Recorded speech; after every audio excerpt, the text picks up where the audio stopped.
MGA अध्याय 11 आत्म उपहास। प्रथम श्रेणी कौशल में 100 भुजाओं वाले मुंह के निपुणता के शिखर पर पहुंच गए। हॉल में आश्चर्य की आवाजें गूंज उठी और सभी ने देखा कि चू जेन उस कौशल का पूरी तरह से उपयोग करने में सक्षम था। हालांकि 100 भुजाओं वाली मुठियां केवल रैंक 1 का कौशल था, लेकिन अगर इसमें महारत हासिल कर ली जाती तो ये बहुत शक्तिशाली भी होता। अगर वे बराबरी के स्तर पर होते और अगर उसका मुकाबला करने के लिए कोई उपयुक्त कौशल न होता तो उसके पास कोई मौका नहीं होता। इसीलिए सभी जानते थे कि चू फैंग निस्संदेह हार जाएगा। चू युए ने भौहें चढ़ाई और चुपके से 2 कदम आगे बढ़ी। वह चू जेन की बुरी योजनाओं को रोकना चाहती थी। चू युए, दर्शक कुछ नहीं कर सकते, तुम्हें ये नियम पता होना चाहिए, है ना? लेकिन ठीक उसी समय उसे अपने कान के पास एक आवाज सुनाई दी। उसने मुड़कर देखा तो पाया कि चू चेंग मुस्कुरा रहा था और उसे घूर रहा था। चू युए जानती थी कि स्थिति अच्छी नहीं है, क्योंकि उसने कभी नहीं सोचा था कि चू चेंग की नजर उस पर होगी। हालांकि इस वजह से इसका मतलब ये था कि दोनों भाई चू फैंग को आसानी से जाने नहीं देंगे और इससे वह और भी ज्यादा चिंतित हो गई। वूश वूश वूश, मुठियों की परछाई हवा में फैल गई और लगभग पूरी तरह से चू फैंग की दृष्टि को अवरुद्ध कर दिया। हवा को चीरते हुए एक जोरदार आवाज के साथ उसने अचानक हमला कर दिया। चू फैंग को महसूस हुआ कि चू जेन की मुट्ठी साधारण नहीं थी और उसने खुद को किसी भी तरह से संयमित नहीं किया। इससे पता चलता था कि वह बहुत निर्दयी था। लेकिन चू फैंग बिल्कुल भी नहीं डरा और स्थिर खड़ा रहा। उसने न तो वार को चकमा दिया और न ही भागा, बल्कि चुपचाप हमले का इंतजार करता रहा। क्या चू फैंग बेवकूफ है? वो चकमा क्यों नहीं दे रहा? वह बचना तो चाहता है, लेकिन क्या वह बच पाएगा? अपनी शक्ति के बल पर शायद वह समय पर प्रतिक्रिया नहीं कर पाएगा। ये सच है, आखिरकार वह वही कचरा है जो 5 साल तक बाहरी प्रांगण में पड़ा रहा। चू फैंग को बचाव न करते देख उन्हें लगा कि चू फैंग चू जेन की ताकत से बुरी तरह डर गया है और उनके चेहरे पर दूसरों को मुसीबत में देखकर मुस्कुराहट दिखाई दी। लेकिन जैसे ही चू जेन पास पहुंची, चू फैंग ने अचानक अपनी आस्तीन लहराई और उसके शरीर के भीतर से एक अत्यंत विशाल आभा का विस्फोट हुआ। जब वह आभा चू जेन पर टूट पड़ी तो वह अचानक असमंजस में पड़ गया, क्योंकि उस आभा के भीतर उसने हत्या का इरादा महसूस किया। वूश, जब चू जेन खाली निगाहों से घूर रहा था तभी चू फैंग ने अचानक अपनी हथेली आगे बढ़ा दी। उसकी गति इतनी तीव्र थी कि किसी की प्रतिक्रिया करने से पहले ही उसने उसे चू जेन की छाती पर जोरदार प्रहार कर दिया। धमाका हथेली के प्रहार से चू जेन को तुरंत महसूस हुआ कि उसकी ऊर्जा और रक्त उग्र हो गए हैं और उसके सीने से दर्द की एक लहर उठ रही है। स्विश स्विश स्विश, लेकिन इससे पहले कि उसे सोचने का समय मिलता, चू फैंग ने पहले ही कुछ और मुंह के मारे और वे सभी चू जेन पर जा गिरे। आह! चू जेन जोर से चिल्लाया। उसके दोनों पैर सुन्न हो गए और वह सीधे चू फैंग के सामने घुटनों के बल बैठ गया, फिर बेबस होकर जमीन पर गिर पड़ा। ये दृश्य देखकर सभी लोग दंग रह गए। उन्होंने कभी सोचा भी नहीं था कि चू फैंग के पास इतनी विस्फोटक शक्ति होगी। हालांकि उन्हें ये भी नहीं पता था कि यह चू फैंग के खुद को संयमित रखने का परिणाम था, वरना वह सिर्फ एक हथेली से चू जेन को मार सकता था। तुम आध्यात्मिक जगत के चौथे स्तर पर हो। ये सुनकर चू वेई का मुंह खुला रह गया। उसकी दोनों आंखें चू फैंग पर टिकी हुई थी और आश्चर्य से भरी हुई थी। क्या आध्यात्मिक जगत का चौथा स्तर? ये शब्द सुनते ही सब होश में आ गए। आध्यात्मिक जगत के तीसरे स्तर पर किसी को बिना युद्ध कौशल का प्रयोग किए हराना आध्यात्मिक जगत के चौथे स्तर की शक्ति की आवश्यकता को दर्शाता था। हालांकि आध्यात्मिक क्षेत्र के चौथे स्तर को चू फैंग से जोड़ने की कोशिश करना अकल्पनीय था और भीड़ के लिए इसे स्वीकार करना मुश्किल था। सिर्फ वे ही नहीं, चू युए की आंखें भी चौड़ी हो गईं। उसका छोटा सा मुंह धीरे धीरे खुला और उसका चेहरा आश्चर्य से भरा हुआ था।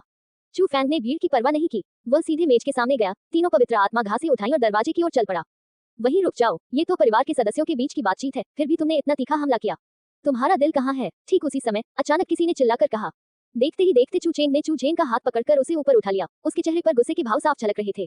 अपने छोटे भाई को इस हद तक पिटते देखना उसके लिए असहनीय था। क्या तुमने मुझे अपने परिवार का हिस्सा कब से मान लिया? मुझे याद नहीं कि तुमने पहले कभी ऐसा कहा हो। चू फैंग हल्के से मुस्कुराया और बोला, तुमने भी यही कहा था। मुक्कों और लातों में आंखें नहीं होती, इसलिए तुम किसी भी चोट की शिकायत नहीं कर सकते। अभी तुम क्या कर रहे हो? क्या तुम हार बर्दाश्त नहीं कर सकते? मैं हार बर्दाश्त नहीं कर सकता। साफ है कि तुमने जानबूझकर मुझ पर इतना जोरदार हमला किया। चू जेन ने दर्द सहते हुए दांत भींचे और गुस्से से चिल्लाया। पीड़ित होने के नाते उसे अच्छी तरह पता था कि चू फैंग के पहले ही वार ने उसे हरा दिया था, लेकिन चू फैंग ने उस पर लगातार हमले जारी रखे, जिससे साफ था कि यह जानबूझकर किया गया था और वह उसे और भी ज्यादा अपमानित करना चाहता था। ये सुनकर चू फैंग फिर मुस्कुराया और बोला, मैं अभी अभी आध्यात्मिक क्षेत्र के चौथे स्तर में प्रवेश कर चुका हूँ, इसलिए मुझे अपनी ताकत का उतना अंदाजा नहीं है। और इससे पहले आपका कौशल इतना मजबूत प्रतीत होता था, इसलिए स्वाभाविक रूप से मैंने इसे कम आंकने की हिम्मत नहीं की और आपके हमले का जवाब देने के लिए मैंने अपनी पूरी ताकत लगा दी। लेकिन किसने सोचा होगा कि तुम तो कागज के शेर की तरह हो, इतने कमजोर कि एक बार भी नहीं झेल सकते। मैंने तुम्हें कुछ ज्यादा ही समझ लिया था। चू फैंग की बातें सुनकर चू जेन का चेहरा पीला पड़ गया। वह इतना गुस्से में था कि उसकी हर सांस से तेज आवाज निकल रही थी और इतनी जोर से सांस फूल रही थी कि मानो वह अपना जिगर ही बाहर थूक देगा। उन्हें न केवल कचरे से हार का सामना करना पड़ा, बल्कि भीड़ के सामने उनका मजाक भी उड़ाया गया। ये बात उनके लिए स्वीकार करना बेहद मुश्किल था, लेकिन भले ही वह ऐसा करने को तैयार न हो, वह इस बारे में कुछ कह भी नहीं सकता था, क्योंकि अभी अभी जो नियम बने थे वे उसने और उसके भाई ने मिलकर बनाए थे। चू फैंग, ज्यादा घमंड मत करो। अगर हिम्मत है तो चलो अभी चलते हैं। ठीक उसी समय चू परिवार का एक और सदस्य खड़ा हो गया। ओह, तुम मुझसे भी द्वंद्वयुद्ध करना चाहते हो? कोई बात नहीं, बस एक सेंट स्पिरिट ग्रास की शर्त लगाओ। हिम्मत है तो? चू फैंग ने उस व्यक्ति की ओर हाथ बढ़ाया। वह व्यक्ति चू जेन ही था, क्योंकि उसने भी चू फैंग के साथ ही एजो ड्रैगन स्कूल में प्रवेश लिया था। हालांकि उसकी शक्ति चू जेन जितनी नहीं थी। उसने चू फैंग से द्वंद्वयुद्ध करने की हिम्मत तो की, लेकिन अगर उसे सेंट स्पिरिट ग्रास दांव पर लगाना पड़े तो वह ऐसा करने की हिम्मत नहीं करेगा। क्या हुआ? अगर कोई और जाना चाहता है तो आप अभी आ सकते हैं, बशर्ते आपको अपनी सेंट स्पिरिट ग्रास देने में कोई आपत्ति न हो। चू फैंग ने भीड़ पर नजर दौड़ाई, लेकिन उनमें से किसी ने भी उसकी आंखों में आंखें डालकर देखने की हिम्मत नहीं की। वे चू फैंग से डरते नहीं थे, बस वे संत आत्मा घास को दांव पर लगाने की हिम्मत नहीं कर रहे थे क्योंकि वही उनकी जीवन रेखा थी। चू फैंग, हद से ज्यादा मत करो। आखिरकार चू वेई ने बात की। ये क्या चू वेई, तुम भी जाना चाहते हो? अगर मैं गलत नहीं हूँ तो तुम मुझसे 5 साल बड़े हो, है ना? अगर आपको इस बात से कोई आपत्ति नहीं है कि लोग आपको युवाओं को धमकाने वाला कहें, तो मुझे भी कोई आपत्ति नहीं है।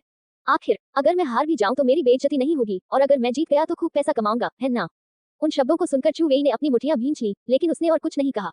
ऐसा इसलिए था क्योंकि चू फैंग सही था। चू वेई चू चेन या चू चेन जैसा नहीं था, क्योंकि चू फैंग और चू वेई की उम्र में ज्यादा अंतर नहीं था। हालांकि चू वेई ऐसा नहीं कर सका क्योंकि वह अब युवा नहीं था। उसकी उम्र को देखते हुए अगर वह चू फैंग को हरा भी देता तो भी दूसरे लोग उसका उपहास करते, इसलिए वह हमला नहीं कर सका। हॉल में मौजूद अधिकांश लोगों को सिर झुकाए देखकर चू फैंग अचानक हंस पड़ा।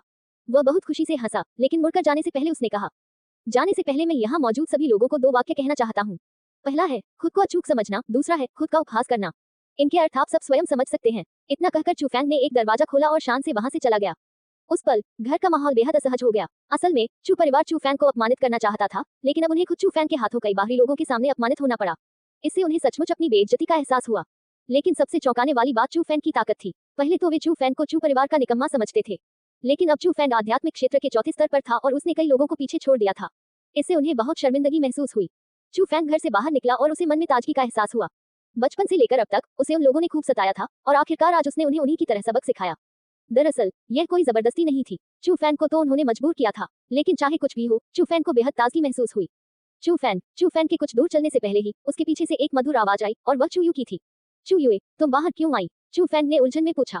चू युए हंसते हुए चू फैंग के पास दौड़ी और अपने सफेद हाथ से चू फैंग की छाती पर हल्के से मुक्का मारते हुए खुशी से बोली, तुम तो कमाल हो। मैं यही कह रहा था कि बाहरी मैदान में तुम इतने शांत क्यों थे, लेकिन अब एक दिन में ही तुम मेरी बराबरी पर आ गए हो। चू फैंग ने शर्मिंदा होकर सिर हिलाया। चू युए, मैंने आज तुम्हें परेशान किया है और ऐसा लगता है कि तुम्हारे चू गठबंधन की सभा का अंत दुखद ही होगा। चिंता मत करो, उन्हें सबक सिखाना अच्छा है, वरना वे तुम्हें दिन भर परेशान करते रहेंगे। हाँ बिल्कुल चू फैंग, चलो कल आध्यात्मिक औषधि की खोज में साथ चलते हैं। उन चीजों को अकेले पकड़ना बहुत मुश्किल है। तुम उनके साथ मेरे रिश्ते को जानते हो। अगर मैं चू गठबंधन में शामिल होने को तैयार भी हो जाऊं तो वे तैयार नहीं होंगे। चू फैंग ने सिर हिलाया। उन सब बातों की चिंता मत करो, सब मुझ पर छोड़ दो। बस कल यहाँ आकर हमसे मिल लेना। चू युए ने चू फैंग को एक और बांस का पर्दा दिया, जिस पर कल चू गठबंधन के इकट्ठा होने की जगह लिखी हुई थी। ठीक है, चू युए की इतनी जिद देखकर चू फैंग मना नहीं कर सका। चू फैंग को मनाने के बाद चू युए उछलती कूदती हुई वापस अपने घर लौट आई। वह आज बहुत खुश थी क्योंकि चू फैंग ने उसे एक बड़ा सरप्राइज दिया था। दुनिया में हर कोई ताकत का सम्मान करता है, और चू फैंग द्वारा असाधारण ताकत का प्रदर्शन देखकर उसे लगा कि शायद चू परिवार के लोग चू फैंग को स्वीकार करना शुरू कर देंगे। बिना किसी भेदभाव के चू परिवार को एकजुट करना उनकी सबसे बड़ी इच्छा थी। चू वेई, तुम लोग। लेकिन जैसे ही वह निवास के सामने पहुंची, चू यू ने पाया कि चू गठबंधन के सभी सदस्य पहले ही जा चुके थे। हम्फ, चू चेंग और चू जेन ने चू यू को बुरी तरह घूर कर देखा, कुछ नहीं कहा और चले गए। चू युए, ऐसा नहीं है कि मैं ये कहना चाहती हूँ, लेकिन आज तुमने उस चू फैंग का कुछ ज्यादा ही साथ दिया। अब तो हद हो गई। चू फैंग ने न सिर्फ हमसे 2 संत आत्मा घासें छीन ली, बल्कि उसने हमारा अपमान भी किया। आप सब लोग गुस्से में चले गए। आप खुश हो? चू वेई ने सख्ती से फटकार लगाई। चू वेई, इसे मेरी गलती समझो और उसे दोष मत दो। वैसे भी चू फैंग अभी भी हमारे चू परिवार का हिस्सा है। देखो, तुमने चू फैंग की ताकत देख ली है, वह तुम्हारी नजरों में बेकार नहीं है। साथ ही हमारे चू गठबंधन को अभी लोगों की जरूरत है, तो क्यों न उसे शामिल होने दिया जाए। चू युए की ये बात सुनकर चू वेई का चेहरा एकदम बदल गया। लेकिन जैसे ही वो कुछ कहने वाला था, उसकी आंखों में एक अजीब सी चमक आ गई और अंत में उसने बेबसी से आह भरी। आह, मैं तुम्हारे बारे में कुछ नहीं कर सकता। ठीक है, मैं चू फैंग को एक और मौका देता हूँ। उसे कल ले आना। वाह, तुम तो सबसे बेहतरीन हो। चू युए उत्साह से उछल पड़ी और उसकी मुस्कान बेहद खूबसूरत थी। ठीक है, जल्दी करो और आराम करो। चू वेई ने सिर हिलाया और अपने निवास की ओर चल पड़ा। चू वेई, तुम्हें भी जल्दी आराम कर लेना चाहिए। चू यू ने मुस्कुराते हुए चू वेई को हाथ हिलाया और फिर जाते समय अपनी निगाहें चू वेई पर टिकाए रखी। चू वेई द्वारा चू फैंग को चू गठबंधन में शामिल करने की अनुमति देने से चू युए को उम्मीद से कहीं अधिक खुशी हुई। लेकिन उसने यह नहीं देखा कि जैसे ही चू वेई ने अपना शरीर मोड़ा, उसके मुख पर एक भयावह मुस्कान आ गई। सीनियर चू युए, जिन्हें चू फैंग कहा जाता है, उन्होंने खुद को काफी गहराई से छिपा रखा था। मैं इतने लंबे समय से बाहरी दरबार में रह रहा हूँ, लेकिन मैंने उनका नाम भी कभी नहीं सुना। ऐसा लगता है कि उनका लक्ष्य शिष्य परीक्षा में प्रथम आना था। ठीक उसी समय एक युवक वहां आया। वह भी चू फैंग की तरह ही इस वर्ष का नया शिष्य था। वह आज ही चू गठबंधन में शामिल हुआ था। तुम सही कह रहे हो, चू फैंग परीक्षा के इनाम के लिए बाहरी प्रांगण में ही रुका होगा। मुझे आश्चर्य है कि उसे इनाम मिला या नहीं। उसकी बात सुनकर चू युए को भी अचानक यह बात समझ आ गई। सीनियर चू युए, आप बहुत ज्यादा सोच रहे हैं। इस साल के बाहरी मुकाबले में एक बेहद प्रतिस्पर्धी प्रतियोगी सामने आया और उसने पहला स्थान हासिल किया। हालांकि चू फैंग में काफी ताकत है, लेकिन उसकी तुलना उस व्यक्ति से नहीं की जा सकती। युवक ने मुस्कुराते हुए कहा। कठोर स्वभाव, कितना कठोर? चू युए ने उत्सुकता से पूछा। बेहद क्रूर। 1 रैंक 4 क्रूर जानवर, 9 रैंक 3 क्रूर जानवर और 30 रैंक 2 क्रूर जानवरों को उस व्यक्ति ने पलक झपकते ही मार डाला। जब बाहरी प्रांगण के प्रतिभाशाली शिष्य वहां पहुंचे, तो उन्होंने केवल भयंकर जानवरों का शव देखा जो जमीन पर बिखरा पड़ा था। क्या वह शक्ति वाकई भयंकर नहीं थी? इतना शक्तिशाली? उसी क्षण चू युए का चेहरा सदमे से भर गया। उसने आंतरिक दरबार की शिष्य परीक्षा भी उत्तीर्ण की थी, इसलिए वह यांत्रिक अवस्था की शक्ति से परिचित थी। वह भयानक खूंखार जानवरों के बारे में भी जानती थी। लोगों के आने से पहले ही इतने सारे भयंकर जानवरों को मार गिराने की क्षमता देखकर उसे उस व्यक्ति की ताकत का अंदाजा हो गया। ऐसा करने के लिए कम से कम आध्यात्मिक जगत के 5वें स्तर के व्यक्ति की आवश्यकता होगी। उस व्यक्ति का नाम क्या है? चौंकने के बाद चू युई भी उस खूंखार व्यक्ति का नाम जानना चाहती थी। मैं भी जानना चाहता हूँ, लेकिन दुख की बात है कि उस व्यक्ति ने जानबूझकर अपनी पहचान छिपा ली। इनाम लेने के बाद उस व्यक्ति ने भूमिगत महल का दरवाजा नहीं खोला। इसके बजाय उसने खुद को इस तरह छिपा लिया कि किसी को पता ही न चले कि वह कौन है। युवक ने सिर हिलाया और चला गया। वह व्यक्ति काफी अजीब है, इतना मजबूत फिर भी इतना शांत। शायद उस व्यक्ति के पास कोई ऐसा रहस्य है जिसे वो दूसरों को नहीं बता सकता। उसी क्षण चू युई उस तथाकथित उग्र चरित्र के प्रति और अधिक उत्सुक हो गई। ऐसा इसलिए था क्योंकि वह जानती थी कि यह भीतरी दरबार से उभर रहे एक और प्रतिभाशाली शिष्य का प्रतिनिधित्व कर सकता है।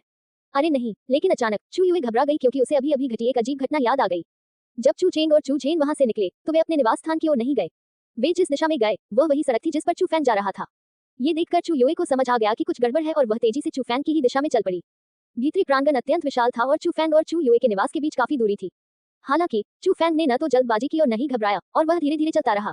वह तब तक चलता रहा जब तक कि वह एक सुनसान जगह पर नहीं पहुंच गया, फिर वह वहीं रुक गया। इतने छुप छुप कर मत आओ, बाहर आ जाओ। चू फैंग की निगाहें अंधेरे में एक कोने की ओर टिकी थी। तुम तो बड़े चौकन्ने हो, लगता है मैंने तुम्हें कम आंका था। उसके वाक्य पूरा होने से पहले ही दो जाने पहचाने चेहरे परछाई से बाहर आ गए। वे भाई चू चेंग और चू झेन थे। चू झेन के चेहरे पर पहले से काफी सुधार दिख रहा था, लेकिन उसका गुस्सा जरा भी कम नहीं हुआ। उसके मन में चू फैंग को जान से मारने का भी ख्याल आ रहा था। चू फैंग, मैं तुम्हें एक मौका देता हूँ। तीनों पवित्र आत्मा घासे मुझे सौंप दो। मेरे भाई के सामने घुटने टेक कर प्रणाम करो और माफी मांगो, तब शायद मैं तुम्हें माफ कर दूं। चू चेंग ने चू फैंग को घूर कर देखा और उसके स्वर में पूर्ण आत्मविश्वास झलक रहा था। क्या तुम दोनों मुझे लूटना चाहते हो? तो क्या हुआ अगर हम तुम्हें लूट लें? चोरी करने के लिए ताकत चाहिए। ताकत? मैं अभी आपको बताता हूँ कि ताकत क्या होती है। चू चेंग का शरीर हिला और उसके पीछे तेज हवा चली। पलक झपकते ही वह चू फैंग के सामने आ गया। उसका हाथ पंजे की मुद्रा में था और उसने सीधे चू फैंग के गले पर हमला कर दिया। यह उल्लेख करना आवश्यक है कि चू चेंग की शक्ति चू झेन की तुलना में कई गुना अधिक थी और वह चौथे स्तर के आध्यात्मिक क्षेत्र में भी कमजोर नहीं था। हालांकि उसका प्रतिद्वंदी चू फैंग था, जो एक भयंकर चरित्र था जिसने निहत्थे ही चौथे दर्जे के भयंकर जानवर को मार डाला था। झटके से चू फैंग तेजी से एक तरफ भागा और चू चेंग के हमले से बच गया। उसी समय उसका एक पैर जमीन को छू गया। वह अचानक घूमा और एक चक्कर पूरा होने के बाद उसका पैर वापस जमीन में चला गया। ये देखकर चू चेंग के चेहरे पर थोड़ा सा भाव परिवर्तन आया और वह जल्दी से पीछे हट गया। लेकिन दुर्भाग्य से चू फैंग के पैर न केवल असाधारण रूप से तेज थे, बल्कि उसकी स्थिति भी सटीक थी और इससे बचना असंभव था। घबराकर चू चेंग केवल अपने दोनों हाथों को एक साथ मिलाकर चू फैंग के हमले को रोकने में ही सक्षम था। तारांकन टकराना, तारांकन तताता। पैर के वार के बाद चू चेंग कई कदम पीछे हटने के लिए मजबूर हो गया और उसकी बाहों में लगातार सुन्नपन महसूस होने लगा। उसी क्षण चू चेंग ने थोड़ा सा माथा सिकुड़ा। चाहे कुछ भी हो जाए, उसने कभी नहीं सोचा था कि चू फैंग के पास इतनी ताकत होगी। उसकी ताकत उसकी उम्मीदों से कहीं अधिक थी, इसलिए उसे इस लड़ाई को गंभीरता से लेना पड़ा। तुम्हें अपने कौशल की अच्छी जानकारी है, लेकिन केवल शारीरिक बल के बल पर अंत में उपयोगी बनना असंभव है। मैं तुम्हें युद्ध कला की शक्ति का अनुभव कराऊंगा। तारांकन पापा। हाँ, चू चेंग लगातार अपने शरीर के एक्यूपंक्चर बिंदुओं को दबाता रहा और अचानक जोर से चिल्ला उठा। पल भर में उसका शरीर काफी फैल गया और उसकी मुट्ठियां भी बड़ी हो गईं। साथ ही उसकी त्वचा का रंग सफेद से बैंगनी हो गया और नसें उभरने लगी। ये बहुत डरावना था। एक सशक्त कौशल। चू फैंग ने अपनी आंखें सिकुड़ी और वह समझ गया कि चू चेंग ने किसी प्रकार की शक्तिवर्धक तकनीक का इस्तेमाल किया है। उस तरह का कौशल किसी व्यक्ति के पास मौजूद कौशलों की संख्या में बदलाव नहीं करेगा, लेकिन उसके पूरे शरीर को एक उन्नत रूप मिलेगा। एक निश्चित स्तर तक साधना करने के बाद शरीर पर प्राकृतिक तत्वों का कोई प्रभाव नहीं पड़ता, न ही तलवारें या भाले शरीर को भेद पाते हैं। उनका पूरा शरीर एक घातक हथियार की तरह हो जाता है। उसने चू फैंग के चेहरे के भावों में आए बदलाव को देखा, जिससे चू चेंग को तुरंत खुद पर गर्व महसूस हुआ। हालांकि चू फैंग की ताकत अप्रत्याशित थी, लेकिन वह जानता था कि चू फैंग की सबसे बड़ी कमजोरी यही थी कि उसने किसी भी प्रकार की मार्शल आर्ट का अभ्यास नहीं किया था।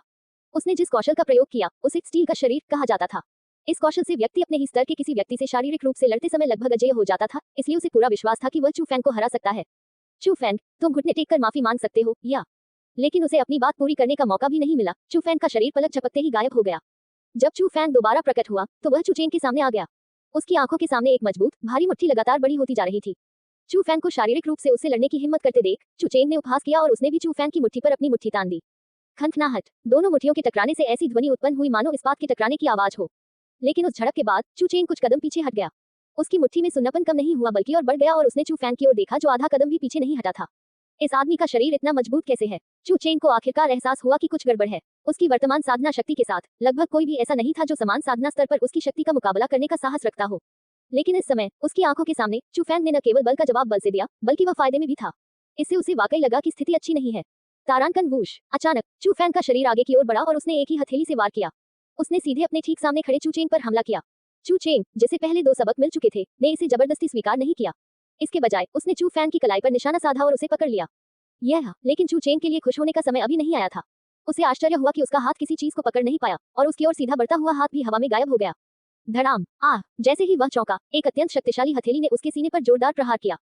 चू फैंग की हथेली में बहुत ताकत थी। चू चेंग 10 मीटर से भी अधिक पीछे धकेल दिया गया और फिर खून से लथपथ होकर जमीन पर गिर पड़ा। उस दृश्य को देखकर चू चेंग की आंखें और मुंह फटे रह गए। चाहे कुछ भी हो जाए, उसने कभी सोचा भी नहीं था कि आध्यात्मिक क्षेत्र के चौथे स्तर पर मौजूद चू चेंग भी चू फैंग के हाथों पराजित हो जाएगा। यह उसकी सहनशीलता की सीमा से परे था। आखिरकार पहले चू फैंग एक ऐसा निकम्मा व्यक्ति था जो इससे ज्यादा निकम्मा नहीं हो सकता था। ये कैसे हो गया? उस समय चू चेंग के चेहरे पर दर्द के अलावा ज्यादातर सदमे के भाव थे। वह समझ नहीं पा रहा था। वह ये नहीं समझ पा रहा था कि वह चू फैंग की कलाई क्यों नहीं पकड़ पाया और इसके बजाय चू फैंग ने उसे मार क्यों दी। क्या उसने किसी कौशल में प्रशिक्षण लिया था? असंभव, बिल्कुल असंभव। वह सिर्फ 10 दिन से भीतरी आंगन में है। वह कौशल का उपयोग कैसे कर पा रहा है? चू चेंग को लगा कि चू फैंग ने जो दिखाया वह मार्शल आर्ट कौशल नहीं हो सकता, क्योंकि 10 दिनों के भीतर मार्शल आर्ट कौशल सीखना असंभव है। लेकिन अगर उसे पता होता कि चू फैंग न केवल मार्शल आर्ट कौशल का उपयोग करता है, बल्कि वह आंतरिक दरबार का सबसे शक्तिशाली कौशल, मायावी हथेली, इल्यूजनरी पाम, का उपयोग करता है, तो कौन जानता है कि उसे कैसा महसूस होगा। भाई, ठीक उसी समय चू चेंग दौड़कर आया, चू चेंग को सहारा दिया और भागने की कोशिश करने लगा। वह सचमुच घबरा रहा था। उसे बस यही लग रहा था कि अगर चू चेंग चू फैंग को नहीं हरा सका, तो उसके पास भागने के अलावा कोई चारा नहीं बचेगा। तुम दोनों को इतनी जल्दी जाने की जरूरत नहीं है। लेकिन ठीक उसी समय चू फैंग बिना कोई आवाज किए प्रकट हुआ और उनका रास्ता रोक दिया। चू फैंग, तुम क्या कर रहे हो? चू चेंग का चेहरा ऊपर से शांत दिख रहा था, लेकिन वह अपने दिल में छिपे डर को छुपा नहीं पा रहा था। ऐसा इसलिए था क्योंकि वर्तमान चू फैंग उसकी यादों में बसे चू फैंग से बिल्कुल अलग था। ऐसा लग रहा था मानो वह कोई बिल्कुल ही अलग व्यक्ति हो। उस बदलाव ने उसे सचमुच डरा दिया था। मेरी ऐसी कोई योजना नहीं है, बस अपने सारे गुस्से को बाहर निकालो, घुटने टेक कर माफी मांगो, फिर मैं तुम्हें जाने दूंगा। चू फैंग के चेहरे पर हल्की सी मुस्कान थी, लेकिन उस मुस्कान ने उन्हें और भी डरा दिया। चू फैंग, हद से ज्यादा मत करो, चू चेंग ने दांत पीसते हुए कहा। क्या मैं हद से ज्यादा हूँ? तुम सबने अपने मुंह से कहा कि मैं कचरा हूँ। दूसरों के सामने मुझे अपमानित और बेइज्जत किया। तुम तो छुपकर मेरा पीछा भी करते थे और मुझे लूटना और पीटना चाहते थे। अब तुम कहते हो कि मैं हद से ज्यादा कर रही हूँ। मुझे पता है कि आप मुझे चू परिवार का हिस्सा नहीं मानते, लेकिन इससे कोई फर्क नहीं पड़ता, क्योंकि मैंने भी आपको कभी परिवार का हिस्सा नहीं माना। मेरा अपमान करना ठीक है, लेकिन चू युए के साथ ऐसा व्यवहार करना असहनीय है, क्योंकि चू युए मेरे लिए परिवार का हिस्सा है और वह उन कुछ लोगों में से एक है जिनकी मैं रक्षा करना चाहता हूँ। ये कहते ही चू फैंग का चेहरा अचानक ठंडा पड़ गया और उसने अपने हाथ आगे बढ़ाए। दो जोरदार धमाकों के साथ चू चेंग और चू चेंग के चेहरे पर दो जोरदार थप्पड़ पड़े। वे दो थप्पड़ बहुत जोरदार थे और दोनों जमीन पर बुरी तरह गिर पड़े। उसके बाद चू फैंग ने अचानक अपना पैर आगे बढ़ाया और चू चेंग की छाती पर जोरदार लात मारी। अब तुम्हारा मुंह कैसा है? क्या तुम अपनी बात मनवाने में कामयाब नहीं हुए? क्या तुम बहुत धमकी भरे लहजे में बात नहीं कर रहे थे? तुम कुछ क्यों नहीं बोल रहे? बोलो, कहो, कृपया मुझे माफ कर दो। चू फैंग के बोलते बोलते उसने चू चेंग को 2 बार और थप्पड़ मारा। उन 2 थप्पड़ों के बाद चू चेंग के दोनों गालों पर हथेली के 2 लाल निशान पड़ गए और उसके मुंह से खून की एक बूंद बह निकली। तुम्हारे जैसे कचरे के सामने भीख मांगना, ये तो तुम्हारी ख्वाहिश है। चू चेंग बेहद अडिग लग रहा था, लेकिन चू फैंग ने सिर्फ मुस्कुराया और अपने दोनों हाथ हिलाने लगा। लगातार कई थप्पड़ चू चेंग के चेहरे पर पड़े।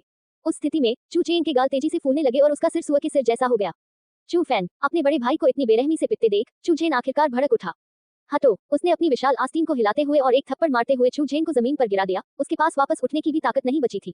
उसी क्षण चू चेंग को अपने और चू फैंग के बीच का असली अंतर समझ आ गया। दरअसल वह चू फैंग के एक भी हमले का सामना नहीं कर सकता था। चू फैंग, अगर तुम्हारी हिम्मत है तो मुझे मार डालो। चू चेंग ने एक भयावह निगाह से देखते हुए दहाड़ना शुरू कर दिया। तुम्हें क्या लगता है कि मैं नहीं जानता? इतना कहते हुए चू फैंग ने चू चेंग की कमर से एक खंजर निकाला, उसे उसके दांतियान पर निशाना साधा और कहा, मैं 1 तक गिनूंगा। अगर तुम क्षमा नहीं मांगोगे तो मैं तुम्हारा दांतियान नष्ट कर दूंगा और तुम जीवन भर साधना नहीं कर पाओगे। तुम्हारी हिम्मत कैसे हुई? चू फैंग के ये शब्द सुनकर चू चेंग का चेहरा एकदम बदल गया। अब उसमें कोई दुर्भावना नहीं थी, बल्कि उसकी जगह अतुलनीय भय आ गया था। उसे भी चू चेंग जैसा ही महसूस हुआ। उसने भी सोचा कि उसके सामने खड़ा चू फैंग उसकी यादों में बसे चू फैंग से बिल्कुल अलग था। वह वास्तव में निश्चित नहीं था कि चू फैंग उसके दांतियान को नष्ट कर देगा या उसे मार डालेगा। चू फैंग मुस्कुराया, लेकिन उसकी मुस्कान बेहद द्वेषपूर्ण थी।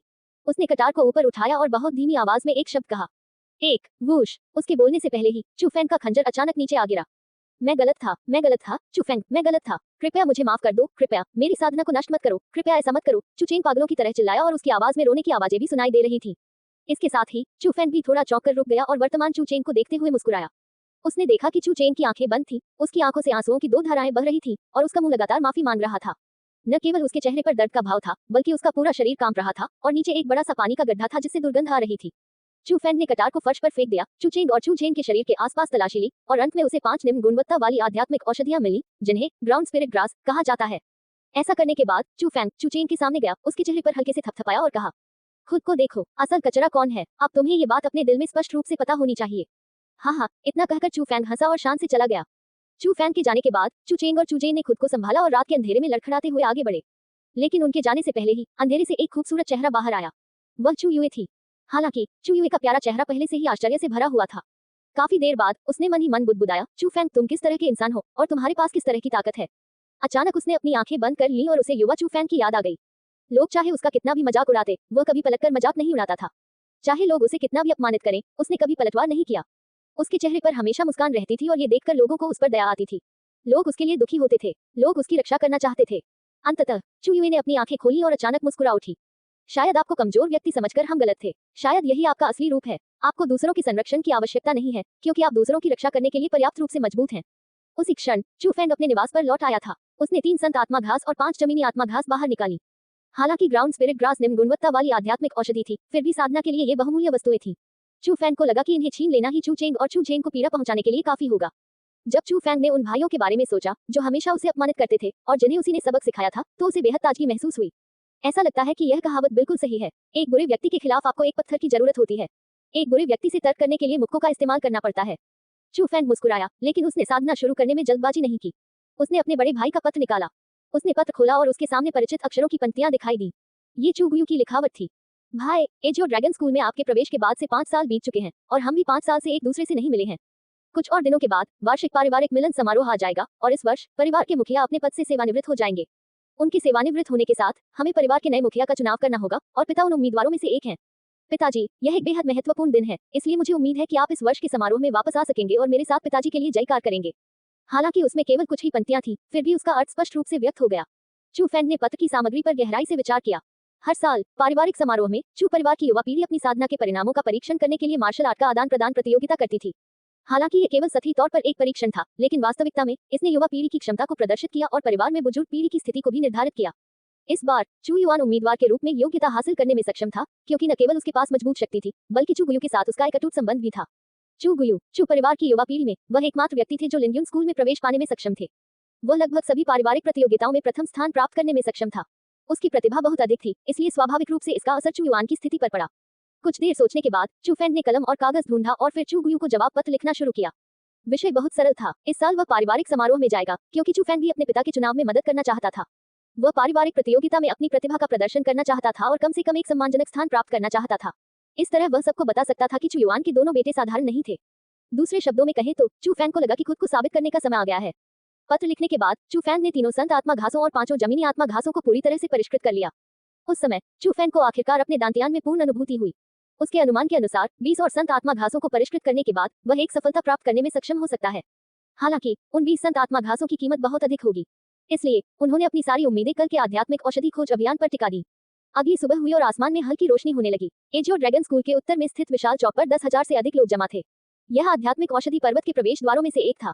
चू फैंग के पास 2 थैले थे, एक खाने से भरा था, दूसरा बिल्कुल खाली था। वह भीड़ में हर तरफ चू युई को ढूंढने की कोशिश कर रहा था। चू फैंग, यहाँ! उसे एक जानी पहचानी आवाज सुनाई दी और सच में चू युई पास ही थी। वह खुशी से चू फैंग की ओर हाथ हिला रही थी। चू फैंग के सामान की तुलना में चू युई का सामान काफी साधारण था। वह सिर्फ एक कमर पस लाई थी और उसने कल वाले ही कपड़े पहने थे। चू युई, तुम खाना नहीं ला रही हो? आध्यात्मिक औषधि की खोज पूरे 10 दिन चलती है, तुम क्या खाओगी? चू फैंग के चेहरे पर हैरानी के भाव थे। बेवकूफ, यह मत भूलो कि हम एक संगठन है। मेरी जिम्मेदारी तो सिर्फ आध्यात्मिक औषधि लाने की है। भोजन धोने जैसे कठिन काम तो जाहिर है दूसरे लोग ही करेंगे। चू युई ने ऐसा कहते हुए किसी स्थान की ओर इशारा किया। चू गठबंधन के सदस्य वहां मौजूद थे और चू फैंग ने उन्हें कल देखा था। दरअसल उनमें से 3 लोगों के पास एक बड़ा थैला था और वह थैला खाने पीने की चीजों से भरा हुआ होगा। चू फैंग, आध्यात्मिक औषधि की खोज के लिए अलग अलग टीमें हैं। पहाड़ में प्रवेश करने के बाद हम 3 समूहों में बन जाएंगे। हर समूह में कुछ लोग भोजन लाने के लिए जिम्मेदार होते हैं, कुछ लोग आध्यात्मिक औषधि को घेरने के लिए जिम्मेदार होते हैं और मैं आध्यात्मिक औषधि की खोज करने के लिए जिम्मेदार होता हूँ। कार्य विभाजन शक्ति के आधार पर निर्धारित किया गया था और आध्यात्मिक चिकित्सा का विभाजन भी उसी प्रकार किया गया था। चू युई ने चू फैंग को विस्तार से समझाया। इसके साथ ही चू फैंग को आध्यात्मिक औषधि शिकार के बारे में गहरी समझ प्राप्त हुई और उसने समूह शिकार के लाभों को भी सीखा। चुने जाने से पहले आध्यात्मिक औषधियों में उनका आध्यात्मिक स्वरूप होता था जिससे वे बच निकल सके। पूर्ण शक्ति के बिना आध्यात्मिक औषधियों को स्वयं पकड़ने का प्रयास करना वास्तव में बहुत कठिन था। यही कारण था कि शिष्यों का एक बड़ा हिस्सा गठबंधन में शामिल होना पसंद करता था। दरअसल उनकी जैसी ताकत के साथ समूह की शक्ति उनकी व्यक्तिगत शक्ति से कहीं अधिक मजबूत थी। आध्यात्मिक औषधि की खोज के तरीकों का वर्णन करने के बाद चू युई चू फैंग को चू गठबंधन की भीड़ के पास ले आई। पास पहुंचने पर चू फैंग को पता चला कि कल की तुलना में आज एक व्यक्ति कम है। वह व्यक्ति चू चेंग ही था। कल चू फैंग ने चू चेंग को बुरी तरह पीटा था। उसका पूरा चेहरा सुअर के सिर जैसा हो गया था, इसलिए उसमें किसी से भी मिलने की हिम्मत नहीं बची थी। यही कारण था कि उसने दुर्लभ आध्यात्मिक औषधि खोज में भाग लेने का मौका छोड़ दिया। चू चेंग के अलावा चू फैंग ने एक और परिचित व्यक्ति को भी देखा और वह चू जेन था। लेकिन वर्तमान चू जेन में पहले जैसा अहंकार नहीं था। उसने अपना सिर झुका लिया और कुछ नहीं बोला, मानो उसे बहुत गहरा आघात लगा हो और वह बेहद निराश लग रहा था। मैं चू फैंग, यहाँ उपस्थित अंतिम सदस्य हूँ। सभी लोग चू फैंग का स्वागत करें। ताली बजाएं। पापा ***। चू युई द्वारा चू फैंग को वहां लाने के बाद उसने खुशी से ताली बजाई और जयकारे लगाए। ये देखकर चू गठबंधन के कई सदस्य जो चू परिवार का हिस्सा नहीं थे, उन्होंने भी ताली बजाकर उनका स्वागत किया और चू फैन को सिर हिलाकर अभिवादन किया। उन्होंने कल चू फैन की ताकत देखी थी और चू परिवार चू फैन को चाहे जिस रूप में देखता हो, कम से कम वे अपने दिल में चू फैन को स्वीकार करते थे। लेकिन चू युए और अन्य लोगों के अलावा चू परिवार के शिष्यों ने कुछ नहीं किया और उनकी निगाहें चू फैन की ओर बेहद अस्वस्थ थीं। चू युए, तुम क्या कर रही हो? तुमने इस जैसे बाहरी व्यक्ति को हमारे चू गठबंधन में शामिल कर लिया। जल्दी करो और इसे यहाँ से भगाओ। चू वेई अचानक गुस्से से चिल्लाए। बिल्कुल सही, चू गठबंधन उसका स्वागत नहीं करता, उसे यहाँ से भगाओ। उसी समय बाकी लोग भी चिल्लाने लगे। उनकी आवाजें बहुत तेज थीं, मानो वे जानबूझकर ऐसा कर रहे हों ताकि आसपास के सभी लोग उसे सुन सकें। सचमुच, उन्होंने आसपास के लोगों का ध्यान अपनी ओर आकर्षित कर लिया था। उसी क्षण चू फैंग ने भौहें सिकुड़ी। उसने कभी सोचा भी नहीं था कि चू वेई उसका इस तरह स्वागत करेगा। ये स्वागत कैसे हो सकता है? ये तो स्पष्ट रूप से उसे अपमानित करने का प्रयास था, खासकर उसके आसपास मौजूद सभी शिष्यों के सामने। चू वेई, तुम क्या कर रही हो? क्या तुमने कल नहीं कहा था? उसी क्षण चू यू घबरा गई और उसे समझ नहीं आ रहा था कि क्या करे। चू युए, चुप रहो। इस चू गठबंधन में मेरी बात ही मानी जाएगी। मैं किसी को भी स्वीकार कर सकता हूँ, लेकिन चू फैन को बिल्कुल नहीं। चू वेई ने चू युए को अपनी बात पूरी करने का मौका भी नहीं दिया। चू वेई, मैंने कभी सोचा भी नहीं था कि तुम। ठीक है, चूंकि आप मुझे स्वीकार नहीं करते, इसलिए मैं पीछे हट जाऊंगा। चू युए ने आखिरकार खुद को संभाला। वह जानती थी कि चू वेई ने चू फैन को इस तरह की मुश्किल स्थिति में डालने के लिए उसका इस्तेमाल किया था। चू युए, मुझे खेद है कि इस मामले में आपकी कोई राय नहीं चलेगी। जब तक आप चू परिवार को छोड़ना नहीं चाहती, तब तक आप चू गठबंधन नहीं छोड़ सकती। चू वेई ने ठंडी मुस्कान के साथ कहा, मानो उन्हें पहले से ही अंदाजा था कि चू युए की यही प्रतिक्रिया होगी। तुम तो बस। चू युए गुस्से से दांत पीस रही थी, लेकिन उसे समझ नहीं आ रहा था कि क्या करे। वह असहाय होकर चू फैन की ओर देखते हुए बोली, चू फैन, मैं।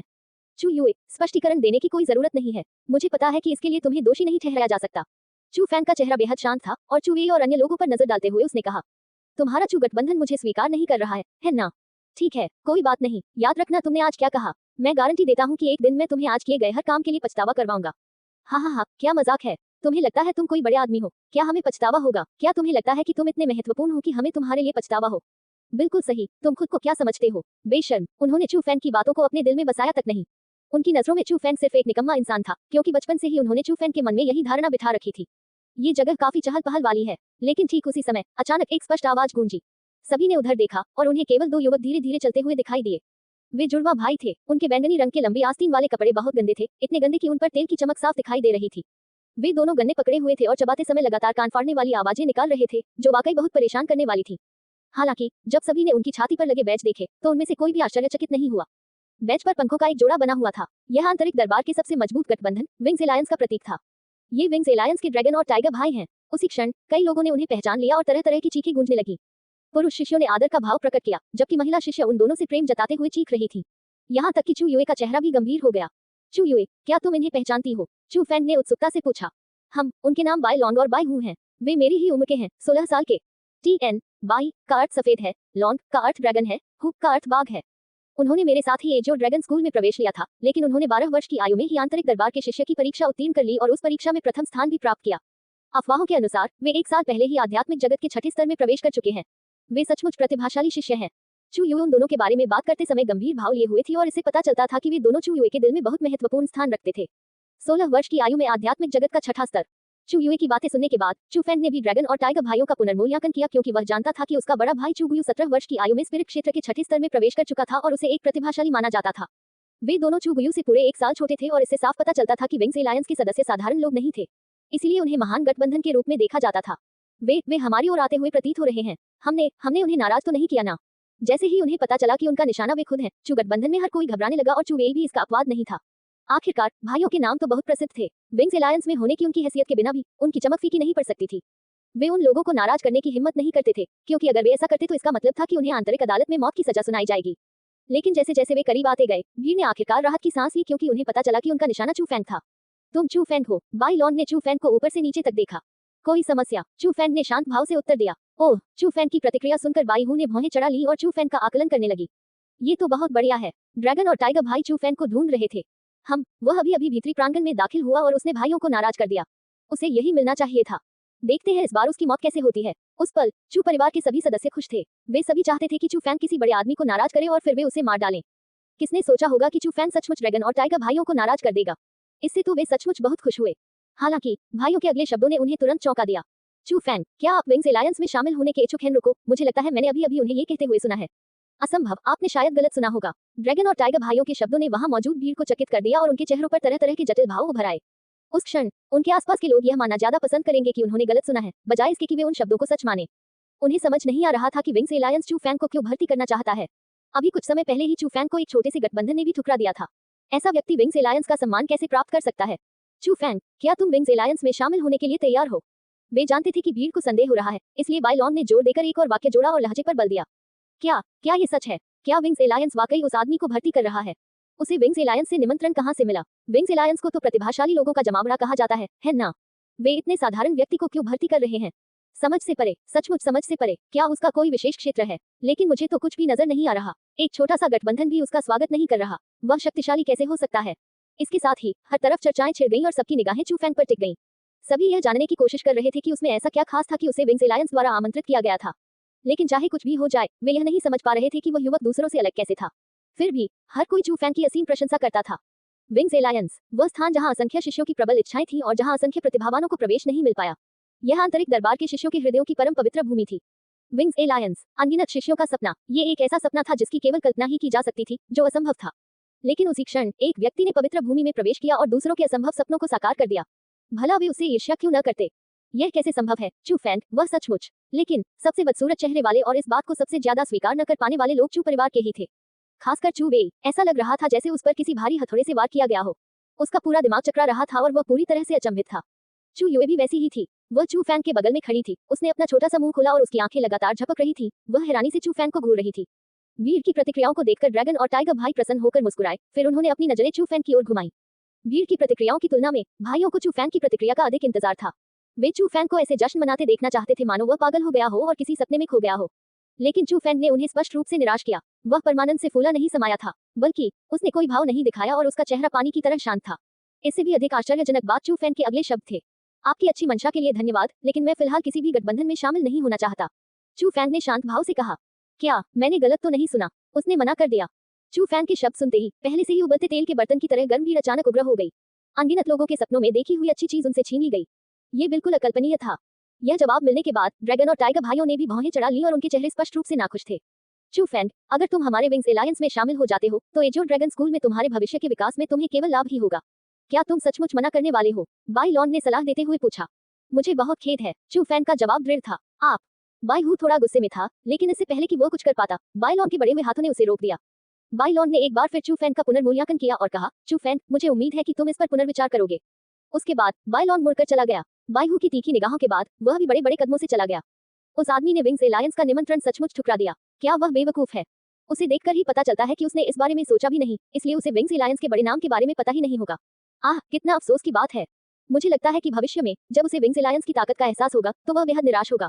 भविष्य, अगर आप विंग्स एलायंस को नाराज करते हैं तो जहां तक मुझे पता है यह आदमी मौत के बहुत करीब है। उस पल सभी के मुंह खुले रह गए और तरह तरह की चर्चाओं की आवाजें लगातार गूंजती रहीं। यहाँ तक कि चू युए के चेहरे पर भी पूरी तरह से हैरानी के भाव थे जब उसने पूछा, चू फैंग, क्या तुम्हें पता था कि तुमने अभी क्या किया? वह तो मुझे पता है, ये विंग्स एलायंस था जो भीतरी दरबार के दिग्गजों का संगठन था। तुम्हें पता था फिर भी तुमने इनकार कर दिया। चू युए पूरी तरह से अवाक रह गई। मैं ऐसे किसी गठबंधन में शामिल नहीं होऊंगा जिसके बारे में मुझे कुछ भी समझ न हो। मुझे डर है कि विंग्स एलायंस भी इसका अपवाद नहीं है। चू फैंग मुस्कुराया और उसकी मुस्कान असामान्य रूप से शांत थी। अपने चारों ओर से आ रही आश्चर्यचकित निगाहों की परवाह न करते हुए वह बड़ी सहजता से भीड़ में घुल मिल गया, मानो उसने विंग्स एलायंस का कभी जिक्र ही न किया हो। चू युए उस जगह को देखती रही जहां चू फैंग गायब हो गया था।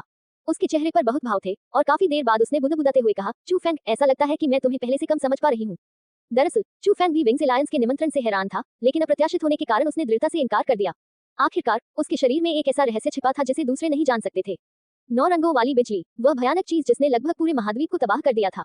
अगर लोगों को पता चल जाता कि वह चीज चू फैंग के दांतियान के अंदर है, तो कौन जाने दुनिया के विशेषज्ञ चू फैंग के साथ क्या करते।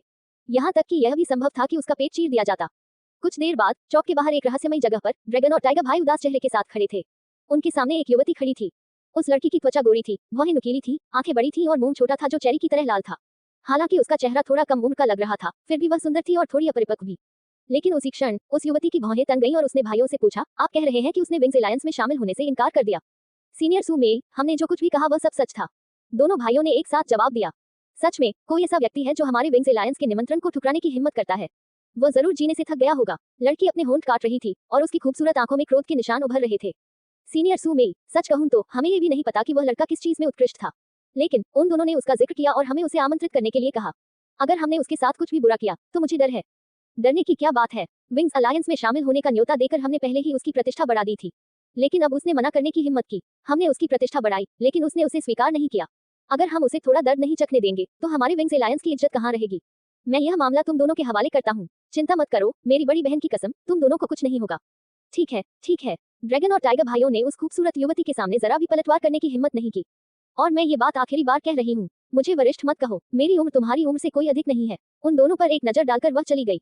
दोनों भाई चुपचाप उस युवती को दूर जाते हुए देखते रहे जब तक कि वह पूरी तरह से ओझल नहीं हो गई।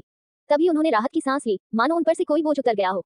इस छोटी बच्ची की सेवा करना बहुत मुश्किल है, ये हमारे साथ गुलामों जैसा व्यवहार कर रही है। बाई उन्हें माथे से पसीना पोंछते हुए शिकायत की। जो भी हो, हम उसके विशेष पारिवारिक दर्जे के बारे में कुछ नहीं कर सकते। उसके पारिवारिक पृष्ठभूमि को नजरअंदाज करते हुए उसकी बड़ी बहन के दरबारी प्रभाव को देखकर ही यह स्पष्ट हो जाएगा। बाई लॉन ने कड़वाहट से कहा, इस विषय पर मुझे उसकी बहन ज्यादा पसंद है। कम से कम वह ज्यादा सौम्य तो है। शांत, आपने तो उसे हिंसक होते हुए देखा ही नहीं है। वह तो सुमेई से भी ज्यादा डरावनी होती है। आह, इन दोनों बहनों के मेल को रोमेक कहते हैं। खूबसूरती तो है पर कोमलता नहीं। पर अब क्या करें, क्या हमें वाकई उस चूफैंग का ध्यान रखना चाहिए। TN रू सु रू से का अर्थ है कोमल और मी सुमेई से का अर्थ है सुंदरता। हम उसे उचित चेतावनी दे देते हैं, लेकिन हमें हद से ज्यादा सख्ती नहीं करनी चाहिए। आखिर बहनों के अलावा उस व्यक्ति ने भी तो बात की थी। इतना कहकर बाई लॉन्ग ने गहरी आह भरी। कल विंग्स एलायंस की दुर्लभ बैठक में दो बड़े नाम बिना आमंत्रित किए ही पहुंच गए। साथ ही उन दोनों ने एक ही अनुरोध किया था और वही ये था कि विंग्स एलायंस चूफैंग को आमंत्रित करे। हालांकि वे ऐसा करने को तैयार नहीं थे, फिर भी विंग्स एलायंस सहमत हो गया क्योंकि वे दोनों ऐसे लोग थे जिन्हें नाराज करने की हिम्मत वे नहीं कर सकते थे। आध्यात्मिक औषधि पर्वत एक निषिद्ध भूमि थी। पूरे पर्वत पर मुहरों की कई परतें थीं। यदि किसी के पास उड़ने की क्षमता न हो तो वे आध्यात्मिक औषधि पर्वत में केवल प्रवेश द्वार से ही प्रवेश कर सकते हैं। आध्यात्मिक औषधि पर्वत में 8 प्रवेश द्वार थे और सभी 8 प्रवेश द्वारों पर वरिष्ठ पहरेदार तैनात थे। ये प्रवेश द्वार केवल आध्यात्मिक औषधि की खोज के समय ही खोले जाते थे। उसी क्षण सभी 8 द्वार खुल गए। भीतरी प्रांगण के जिन शिष्यों के पास प्रतीक चिन्ह था वे प्रवेश कर सके और लगभग 1 लाख शिष्य सभी दिशाओं से अंदर आ गए। यह आध्यात्मिक औषधि पर्वत काफी रहस्यमय स्थान है। चूफैंग आध्यात्मिक औषधि पर्वत में घूम रहा था। उसकी नजर विशाल आकाश को ढकने वाले पेड़ों और घनी झाड़ियों पर टिक गई। ये पहली बार था जब उसने इतने सुंदर पौधे देखे थे। फूलों की सुगंध भी बहुत तीव्र थी और वह अलौकिक दृश्य उसे मंत्रमुग्ध कर रहा था। भूमि आत्मा घास। अचानक चूफैंग ने एक अजीब पौधा देखा। इसकी ऊंचाई 5 इंच थी, इसमें 4 पत्तियां थी जो पूरी तरह हरी थी और ये हल्की रोशनी से ढकी हुई थी। यह निम्न श्रेणी की ग्राउंड स्पिरिट ग्रास थी। वो एस्टरिस्क लेकिन पास पहुंचने से पहले ही ग्राउंड स्पिरिट ग्रास सिकुड़ गई और भागने की तैयारी करने लगी। वूश, ये देखकर चूफैंग अचानक उछल पड़ा, लेकिन वह एक कदम पीछे रह गया। उसके पहुंचने तक ग्राउंड स्पिरिट ग्रास पहले ही जमीन में समा चुकी थी। इन चीजों में वाकई आध्यात्मिक प्रकृति है, चूफैंग ने रूखेपन से हंसते हुए कहा, लेकिन वह अधीर नहीं था। उसने अपनी निगाहों से चारों ओर देखा। वह जानता था कि ग्राउंड स्पिरिट ग्रास भूमिगत रूप से भाग सकती है, लेकिन एक निश्चित दूरी के बाद उन्हें सतह पर वापस आना ही पड़ता है और भागने की दिशा आमतौर पर सीधी होती है। इसलिए चूफैंग को लगा कि जब तक वह ग्राउंड स्पिरिट ग्रास के भागने के निशानों की पुष्टि कर लेता है, तब तक अपनी गति से उन्हें पकड़ना मुश्किल नहीं होगा। वूश, ठीक उसी समय एक तेज रोशनी चमकी और जमीन से एक ग्राउंड स्पिरिट ग्रास निकली। जाहिर है ये वही थी जो अभी अभी भागी थी। लेकिन जैसे ही ग्राउंड स्पिरिट ग्रास ने खुद को प्रकट किया, वह अचानक वापस जमीन में घुस गई और भागने लगी। चूफैंग प्रसन्न हुआ और कुछ कदम चलकर एक चालाक खरगोश की तरह हवा में उछल पड़ा। उसके हाथ बाज के पंजे की तरह बन गए और उसने अपने सामने खाली जगह को पकड़ लिया। वूश एस्टरिस्क जैसा कि चूफैंग ने अनुमान लगाया था, जैसे ही वह जमीन पर उतरा, जमीन से फिर से ग्राउंड स्पिरिट ग्रास निकल आई। लेकिन इस बार चूफैंग उससे कहीं तेज था। उसने उसे भागने का कोई मौका नहीं दिया। चूफैंग के बड़े हाथों ने उसकी शाखाओं को कसकर पकड़ लिया और उसे जमीन से उखाड़ दिया। जी। जब ग्राउंड स्पिरिट ग्रास जमीन से अलग हुई तो उससे कान फाड़ने वाली आवाजें निकलने लगी और उससे लगातार एक शक्तिशाली संघर्षपूर्ण शक्ति की लहर निकलती रही। लेकिन वह संघर्ष थोड़े समय के लिए ही चला और धीरे धीरे कमजोर होता चला गया। अंत में ग्राउंड स्पिरिट ग्रास की चमक एक पल के लिए चमकी, फिर उसका आकार घटने लगा। अंत में वह लगभग 1 उंगली के बराबर रह गया था। ये बात वाकई बहुत अजीब है। जब आध्यात्मिक औषधि मिट्टी से बाहर निकल जाती है तो वह अपना आध्यात्मिक स्वरूप खो देती है, और जिस आध्यात्मिक औषधि में आध्यात्मिक स्वरूप नहीं होता उसका शरीर बहुत छोटा होता है। लेकिन ये सब महज अफवाहें थीं। जब 5 इंच लंबी ग्राउंड स्पिरिट ग्रास घटकर आधे इंच से भी कम रह जाती थी तो किसी को भी अपनी आंखों के सामने ऐसा देखकर आश्चर्य होता था। ग्राउंड स्पिरिट ग्रास का ध्यान रखने के बाद चूफैंग ने अपने हाथों को आपस में मिलाकर एक हस्त मुद्रा बनाई। उसके दांतियान से प्रबल अवशोषण शक्ति प्रवाहित हुई और पलक झपकते ही उसने उसकी हथेली में मौजूद ग्राउंड स्पिरिट ग्रास को पूरी तरह से परिष्कृत कर दिया। हे, ये चीजें तो तुम्हारे दांतों के बीच की दरार को भरने के लिए भी काफी नहीं है।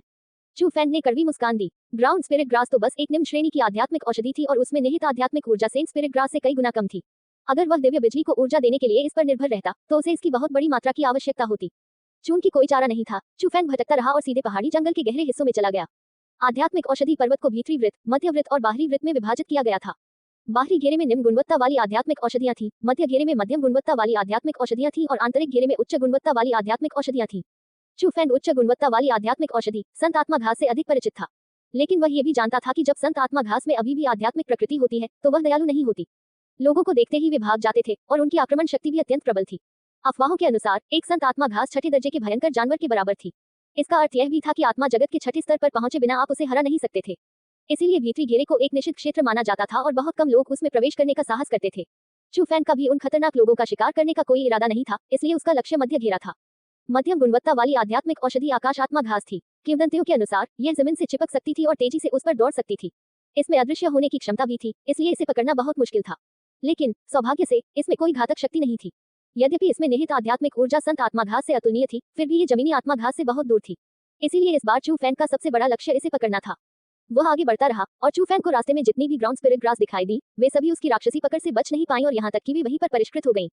जब दोपहर हुई तो वह आखिरकार मध्यवृत्त तक पहुंच गया और उसने तुरंत एक स्काई स्पिरिट ग्रास ढूंढ ली। हालांकि स्काई स्पिरिट ग्रास बहुत ही प्रभावशाली थी। यह न केवल अपने भागने का रास्ता बदल सकती थी, बल्कि वास्तव में अदृश्य होने की क्षमता भी रखती थी। हालांकि अदृश्यता केवल थोड़े समय के लिए ही रहती थी, लेकिन जब भी ऐसा होता था तो चू फैंग को हमेशा परेशानी होती थी।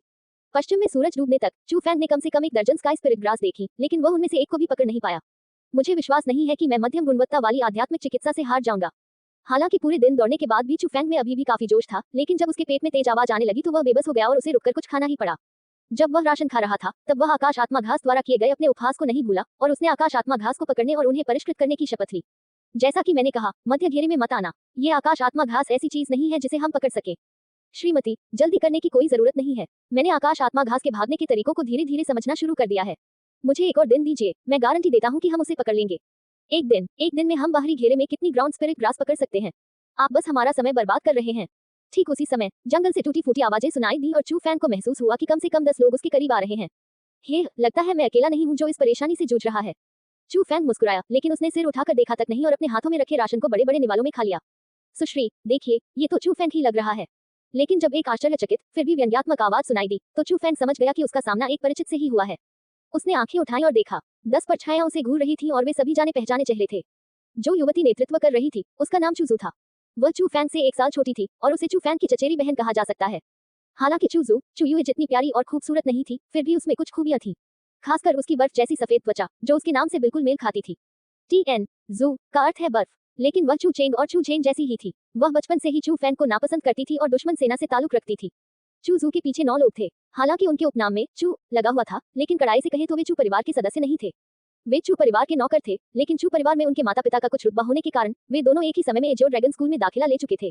लेकिन मजे की बात यह थी कि वे लोग भी चू फैंग को नीचा समझते थे। अरे, तुम हो चू फैंग? वह घिनौनी आवाज फिर सुनाई दी और पता चला कि बोलने वाला व्यक्ति एक लंबा और दुबला पतला युवक था जो चूजू के बगल में खड़ा था। चू फैंग ने भी उस व्यक्ति को पहचान लिया। उसका नाम चुगाओ था और बचपन से ही वह चूजू के साथ रहना पसंद करता था। वह चूजू की परछाई था। उल्लेखनीय बात यह थी कि यद्यपि चुगाओ एक सेवक के दर्जे का था, फिर भी उसकी प्रतिभा बुरी नहीं थी और उसने चूयुए के साथ ही एजियो ड्रैगन स्कूल में प्रवेश लिया था और वह स्पिरिट क्षेत्र में भी चौथे स्तर का था। चूजू के समूह में चुगाओ की ताकत अच्छी थी, इसलिए ये स्पष्ट था कि वह इस समूह में मुख्य शक्ति था। लेकिन वह व्यक्ति भरोसेमंद नहीं था। चूंकि उसने चूजू और अन्य लोगों को मध्य मंडल में शामिल किया था, इससे स्पष्ट था कि वह अपनी क्षमता से अधिक जिम्मेदारी लेने वाला व्यक्ति था। मैं कहती हूँ, चू फैंग, तुम भी किसी काम की नहीं हो। पूरे दिन के बाद तुम्हारे पास कुछ भी नहीं बचता। चू फैंग का सूखा हुआ थैला देखकर चूजू ने ताना मारा और उसकी परेशानियों का मजाक उड़ाया। क्या ऐसा है? तुम 10 लोग मिलकर भी मुझसे बेहतर नहीं लगते। चू फैंग ने अपनी निगाहों से चारों ओर देखा और चूजू के बगल में भी वही सूखे थैले देखकर उसका उपहास उड़ाया। मुझे सच में समझ नहीं आ रहा कि चूवे क्या सोच रहा है। उसने तुम 10 निकम्मों को एक जगह इकट्ठा किया और तुम 10 निकम्मे मध्यवृत्त की ओर भागे। क्या तुम लोग यहाँ डेरा डालने आए हो? क्या तुम्हारे पास पर्याप्त राशन है? बकवास। चू फैंग की ये बात सुनकर चूजू उत्तेजित और क्रोधित हो गई। बगल में खड़े बाकी 9 नौकर भी अच्छे मूड में नहीं थे, विशेषकर वह चुगाओ। उसने तो चू फैंग की ओर इशारा करते हुए चिल्लाकर कहा, अगर तुमने मेरे परिवार की मालकिन के प्रति और भी अभद्रता करने की हिम्मत की तो मैं तुम्हें अपाहिज कर दूंगा। अगर तुम्हें लगता है कि तुम कर सकते हो तो आकर कोशिश करो। चू फैंग ने चुगाओ पर तिरस्कार भरी नजर डाली, फिर नीचे देखकर अपना खाना खाने लगा। तुम्हें क्या लगता है कि मैं हिम्मत नहीं कर सकता? चुगाओ ने बोलते हुए आक्रामक ढंग से चू फैंग की ओर दौड़ लगाई। उसके पैरों के नीचे से तेज हवा उठी और विशाल पत्तों को उड़ा ले गई। उसने आध्यात्मिक क्षेत्र के चौथे स्तर की शक्ति का पूर्ण प्रदर्शन किया। लेकिन जैसे ही चुगाओ चू फैंग के करीब पहुंचा, चू फैंग ने अचानक अपना सिर उठाया और उसकी ठंडी आंखें एक तेज चाकू की तरह बाहर निकली, मानो चुगाओ की आंखों में वार कर रही हों। तारांकन। उसी क्षण चुगाओ ने चलना बंद कर दिया और तेजी से 2 कदम पीछे हट गया। चू फैंग की निगाह देखते ही उसे एक अजीब सी अनुभूति हुई, प्रतिरोध की शक्ति। उस धमकी से चुगाओ की रीढ़ की हड्डी में सिहरन दौड़ गई। वह घबरा गया क्योंकि उसने पहले भी ऐसी धमकी महसूस की थी और जो उसे ऐसा महसूस करा सकता था वह बेहद डरावना व्यक्ति था। हालांकि उन्हें यह भी लगा कि जब ये बात चू फैंग की ओर से आई, जो स्वयं भी आध्यात्मिक क्षेत्र के चौथे स्तर पर था और अभी अभी आंतरिक प्रांगण में प्रवेश किया था, तो यह अकल्पनीय था। लेकिन उस चुनौती ने उन्हें बताया कि वह चू फैंग से लड़ नहीं सकता था। गू। अपनी लार को गहराई से निगलने के बाद चुगाओ तुरंत मुड़ा और वापस भाग गया। उस दृश्य ने चूजू और बाकी लोगों को सचमुच असमंजस में डाल दिया। वह बिना लड़े ही वापस क्यों लौट आया? क्या ये कुछ ज्यादा ही शर्मनाक नहीं था? अगर उन्हें पता होता कि चू फैंग की आंखों के हाव भाव से ही चुगाओ डर गया था, तो उन्हें और भी ज्यादा शर्मिंदगी महसूस होती। चुगाओ, तुम्हें क्या हुआ? चूजू ने गुस्से से कहा। मिस, मैं। चुगाओ को समझ नहीं आ रहा था कि वह क्या जवाब दे। बेकार का कचरा। चू गाओ की कमजोर हालत देखकर चूजू ने गुस्से से अपने दांत भींच लिए, लेकिन उसे समझ नहीं आ रहा था कि क्या करे। अंत में वह केवल चू फैंग से गुस्से में कह सकी, चू फैंग, तुम सच में बड़े हो गए हो। क्या तुम भूल गए कि बचपन में होंग फे ने तुम्हारी पिटाई की थी? मैं तुम्हें चेतावनी देता हूँ, बेहतर होगा कि तुम कभी चू परिवार में वापस न लौटो, वरना मैं होंग फे से तुम्हारी और भी बुरी तरह पिटाई करवा दूंगा। चूजू की बातें सुनकर चू फैंग ने अचानक दोनों मुट्ठियां भींच ली और उसके हाथों में मौजूद राशन पूरी तरह चूर चूर हो गया। उसके साथ ही एक तेज हवा चलने लगी और चूजू व अन्य लोगों को लगातार पीछे धकेलती चली गई। यहाँ तक कि चू गाओ को भी इसका सामना करने में मुश्किल हो रही थी। चू होनफे, एक ऐसा व्यक्ति जिसने पहले चू फैंग को बुरी तरह अपमानित किया था। चू फैंग कभी नहीं भूल सकता था कि जब वह मात्र 8 वर्ष का था, तब 10 वर्षीय चू होनफे ने उसे इतना पीटा था कि वह खड़ा भी नहीं हो पा रहा था। चू फैंग को पूरे आधे महीने तक बिस्तर पर ही रहना पड़ा था। महत्वपूर्ण बात यह थी कि बाद में जब चू गुयू चू होनफे को ढूंढने गई तो उसे भी बुरी तरह पीटा गया। ये बात चू फैंग के दिल में चुभती रही, एक ऐसा चुभन जो अगर न निकाली जाए तो हमेशा दर्द देती रहेगी। चू फैंग ने धीरे से अपना सिर उठाया और उसकी आंखों से एक घनी ठंडी आभा फैल गई। उसने चूजू से बेहद ठंडे स्वर में कहा, चूजू, चू होनफे को बता देना कि मैं इस साल के आयोजन में वापस आऊंगी। ये सुनिश्चित कर लेना कि वह घुटने टेककर भीख मांगने की तैयारी कर ले। और अब तुम सब मेरी नजरों से तुरंत गायब हो जाओ, वरना मैं तुम्हें इसका पछतावा करवाऊंगा। अगर हालात सामान्य होते तो चूजू जरूर चू फैंग को करारा जवाब देती, लेकिन अब उसमें ऐसा करने की हिम्मत नहीं थी। उस समय चू फैंग की ऊर्जा इतनी जबरदस्त थी कि उसके पैर कांपने लगे और शरीर थरथराने लगा। वह जानती थी कि इस भावना को ही डर कहते हैं। अंत में चूजू ने कोई जवाब नहीं दिया और मुड़कर पहाड़ों और जंगल में आगे बढ़ गई। चू गाओ और अन्य लोग भी तेजी से उसके पीछे चले गए, क्योंकि वे भी चूजू की तरह चू फैंग की शक्ति का सामना नहीं कर पा रहे थे। चूजू और अन्य लोगों के चले जाने के बाद चू फैंग ने साफ तौर पर अपना सामान समेटा और आगे बढ़ गया। वह जानता था कि चू होनफे कोई साधारण योद्धा नहीं था। वह न केवल पुराने समय में चू परिवार में युद्ध कौशल में सर्वश्रेष्ठ था, बल्कि आज भी वह चू गुयू से थोड़ा ही पीछे था। चू होनफे चू परिवार से थे और चू गुयू के अलावा वे एकमात्र ऐसे व्यक्ति थे जिन्हें प्रथम श्रेणी के विद्यालय में प्रवेश मिला था। प्रथम श्रेणी के विद्यालय में प्रवेश पाना ही मार्शल कला में उनकी प्रतिभा का प्रमाण था। जब से चू होनफे ने स्कूल में प्रवेश किया था, तब से वह चू परिवार में वापस नहीं लौटा था, इसलिए किसी को नहीं पता था कि उसके पास किस तरह की ताकत है। हालांकि चू फैंग को लगा कि इस साल चू होनफे के वापस लौटने की संभावना है। आखिरकार उनके अपने पिता भी उम्मीदवारों में से एक थे। चू होनफे की प्रतिभा की बात करें तो भले ही वह आध्यात्मिक क्षेत्र के छठे स्तर तक न पहुंचा हो, वह कम से कम 5वें स्तर पर तो होगा ही। इसलिए चू फैंग को अपनी शक्ति को शीघ्रता से बढ़ाना होगा और कम से कम आध्यात्मिक क्षेत्र के 5वें स्तर तक पहुंचना होगा। अरे मुझे मत छुओ, लेकिन चू फैंग के ज्यादा दूर जाने से पहले ही जंगल से एक तीखी चीख सुनाई दी। वह आवाज चूजू की थी। उसी क्षण चू फैंग ने भौहें चढ़ाई और कुछ हिचकिचाहट के बाद वह आवाज की दिशा में दौड़ पड़ा। उसी समय पहाड़ों के एक सुनसान इलाके में एक असहनीय दृश्य घट रहा था। चू गाओ और बाकी 9 लोग डर से कांपते हुए एक तरफ खड़े थे।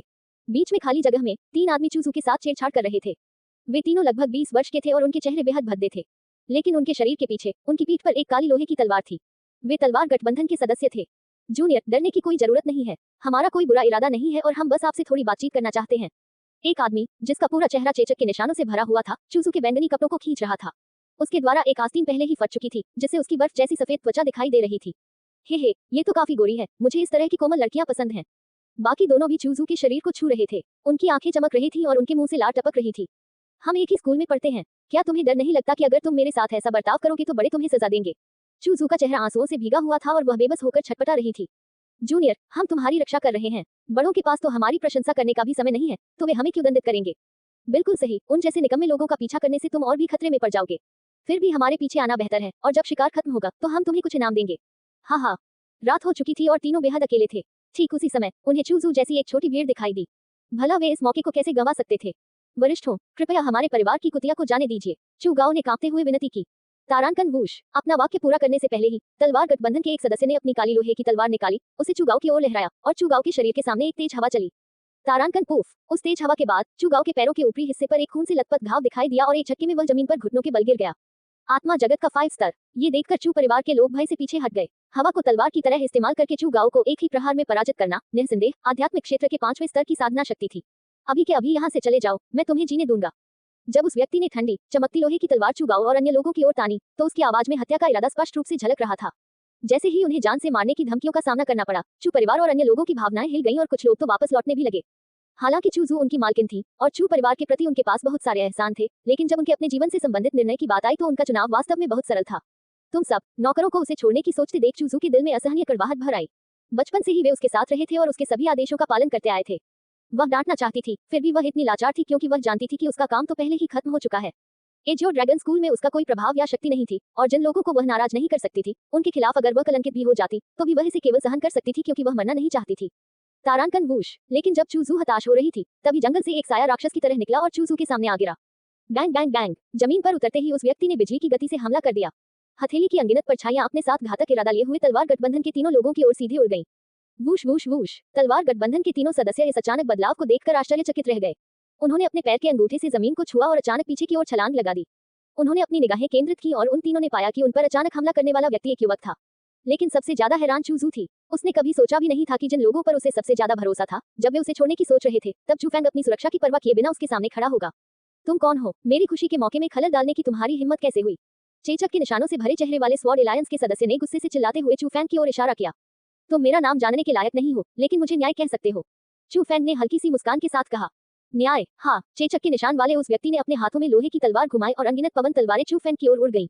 ये देखकर चूफैंग ने अपनी एक हथेली से धक्का दिया और एक गर्म शक्ति ने चूजू को रास्ते से हटा दिया। उसके बाद वह तेजी से चकमा खा गया और हमले से बचने के बाद वह सीधे उस व्यक्ति की ओर दौड़ा और एक मायावी हथेली से उस पर प्रहार किया। बदमाश, तुम मौत को दावत दे रहे हो। चूफैंग को जवाबी हमला करने की हिम्मत करते देख तलवार गठबंधन के अन्य दो सदस्यों ने भी अपनी पीठ से लोहे की तलवारें निकाली और एक अजीब तलवारबाजी शैली में चूफैंग पर वार किया। Whoosh whoosh. चूफैंग ने न केवल हमले से बचने की कोशिश नहीं की, बल्कि उसने अपनी आक्रमण शैली भी बदल दी और तीनों मायावी हथेलियां एक ही समय में लगी, जिससे तीनों लोहे की तलवारें आपस में टकरा गईं। खटखट खटखट। तीन भारी आवाजें गूंजी और चारों लोग थोड़ा पीछे हट गए, लेकिन चूफैंग की हथेलियों से एक सुन्न कर देने वाला एहसास आया। चूफैंग ने भी भौहें सिकुड़ी और उसका चेहरा और भी गंभीर हो गया। वह जानता था कि वे तीनों आध्यात्मिक जगत के 5 स्तर के विशेषज्ञ थे और उन्होंने अपनी पूरी शक्ति का उपयोग भी नहीं किया था। स्वॉर्ड एलायंस के तीनों सदस्य भी भौहें चढ़ा बैठे। उन्हें पहले ही पता चल चुका था कि चूफैंग स्पिरिट क्षेत्र के चौथे स्तर पर है। लेकिन जब चौथी कक्षा में मौजूद एक छोटा बच्चा उन तीनों को पीछे धकेलने में सक्षम हो गया, तो इसका मतलब ये था कि वे उस छोटे बच्चे की ताकत को कम नहीं आंक सकते थे। लड़के, हम एक दूसरे को बिल्कुल नहीं जानते। तुम्हें कुछ अनजान लोगों के लिए हमारे स्वॉर्ड एलायंस को नाराज करने की जरूरत नहीं है। जी हाँ, मुझे लगता है कि तुम में काफी प्रतिभा है। अगर तुम थोड़े समझदार हो तो हम तलवार गठबंधन में तुम्हारा परिचय करवा सकते हैं। मैं गारंटी देता हूँ कि तुम्हारा भविष्य उज्जवल होगा। ये देखकर कि चूफैंग को काबू में करना उतना आसान नहीं था जितना उन्होंने सोचा था, उन तीनों ने चूफैंग को अपने गठबंधन में शामिल करने का मन बना लिया। चूफैंग ने उन शब्दों को सुनकर कोई प्रतिक्रिया नहीं दी, लेकिन चूजू तुरंत और अधिक घबरा गई। उसका और चूफैंग का गहरा रिश्ता था और चूफैंग के पास उसकी मदद करने का कोई खास कारण भी नहीं था। अब जब तलवार गठबंधन ने ऐसी परिस्थितियां पैदा कर दी हैं, तो उसे सच में डर लग रहा है कि चूफैंग उसे दरकिनार कर देगा और छोड़ देगा। लेकिन वह ये भी जानती थी कि चूफैंग से रक्षा की उम्मीद करना तर्कहीन था। हालांकि उसके सामने खड़ा चूफैंग ही उसकी एकमात्र आशा था। तलवार गठबंधन, मुझे लगता है इसे दानव गठबंधन कहना बेहतर होगा। तुम जैसे निकम्मे मुझे अपने गठबंधन में शामिल करना चाहते हो? हाँ। चूफैंग ने गुस्से से मुंह भरकर थूका। तुम हम पर ये थोप रहे हो। रस्सी से बांधने की कोशिश नाकाम और अपमानित होते देख तीनों क्रोधित हो गए और लोहे की तलवार पकड़े हुए चूफैंग पर हमला करने लगे। ये स्पष्ट था कि इस बार तीनों ने अपनी पूरी ताकत लगा दी थी। तलवार अभी आई भी नहीं थी कि हवा चलने लगी। यहाँ तक कि चूफैंग को भी आंखें सिकुड़कर इसे गंभीरता से लेना पड़ा। क्या देख रहे हो? जाना नहीं चाहते? मेरी विनाशकारी शक्ति पर कोई असर मत डालो। सबसे पहले चूफैंग ने चूजू और अन्य लोगों पर चिल्लाया। तभी उसका शरीर हिला और बाहों की लहरों के साथ अनगिनत अदृश्य हथेलियां हवा में फैल गईं और तीनों लोगों पर हमला कर दिया। यह मायावी हथेली है, सावधान रहें। उनमें से एक ने चूफैंग के मार्शल कौशल को पहचान लिया और जैसे ही वह चौंक गया, उसकी तलवारबाजी की शैली में भी बदलाव आ गया। एक ठंडी चमक निकली और तीनों ने एक जैसी तकनीकें अपनाते हुए चूफैंग को घेर लिया। चूफैंग। जब चूजू ने चूफैंग को आध्यात्मिक क्षेत्र के 5वें स्तर के 3 विशेषज्ञों से लड़ते देखा, तो उसकी भावनाएं अत्यंत जटिल हो गईं। वह जानती थी कि इसका क्या अर्थ है। इसका अर्थ था कि चूफैंग उसके लिए अपनी जान जोखिम में डाल रहा था और ये जोखिम उसकी जान भी ले सकता था। अभी तक नहीं गए। चूजू के हिचकिचाने के ठीक बाद चूफैंग ने फिर से दहाड़ मारी। श्रीमती, चलिए चलते हैं। उसी समय चू परिवार के लोग भी आए और चूजू को घसीटकर जंगल में ले गए। मुझे अकेला छोड़ दो। चूजू ने उन लोगों को दूर धकेल दिया और चूफैंग को अर्थपूर्ण दृष्टि से देखा।